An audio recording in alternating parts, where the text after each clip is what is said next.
আসসালামু আলাইকুম বন্ধুরা, আপনারা আশা করি সবাই ভালো আছেন। তো আজকে চলে আসলাম আবার নতুন একটি ভিডিও নিয়ে। চলেন যাই আমাদের গোবর দেওয়া সেই ক্ষেতে। মানে গত যে দেখিয়েছিলাম এর আগে যে এই ক্ষেতে গোবর দেওয়া হবে বা গোবর দেওয়া হয়েছে, সেখানে গোবর তো স্তূপ করা রেখে রেখে দেওয়া হয়েছিল, স্তূপ করে রেখে দেওয়া হয়েছিল এবং গতকালকে সেই স্তূপ ভেঙে দেওয়া হয়েছে এবং গোবর সারা ক্ষেতে ছড়িয়ে দেওয়া হয়েছে। এই গোবর ছড়ানোর পরে জমিটা ঠিক এরকম দেখাচ্ছে এবং আশা করছি যে সারা ক্ষেতেই ছড়িয়ে গিয়েছে এবং এই গোবর ছড়ার পরে আমাদের জমিটা দেখতে এইরকম লাগলো। এবং আজকে আবার আমরা চলেন যাই সেই পেঁয়াজ খেতে।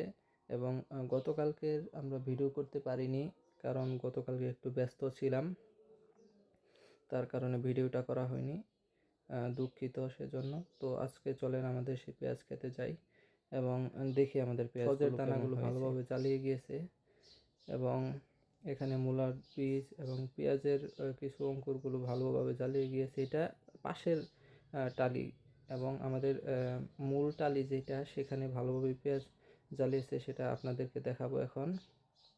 এই তো দেখতে পাচ্ছেন আমাদের মূল টালিতে বা মূল পেঁয়াজ খেতে পেঁয়াজগুলো জ্বালিয়ে গেছে। এবং এখানে আমাদের আলু এবং মূলার বীজ দেখতে পাচ্ছেন, মূলার বীজের থেকে মূলার শাক হয়ে গিয়েছে এবং এগুলো খেতে পারবো এখন।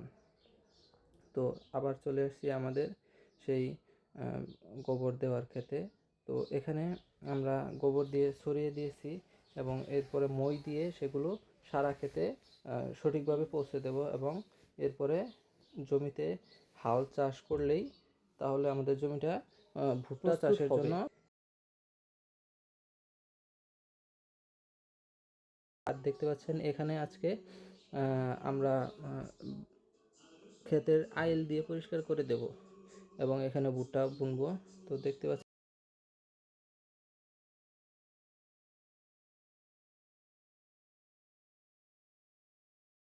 সকালে সূর্য উঠে গেছে।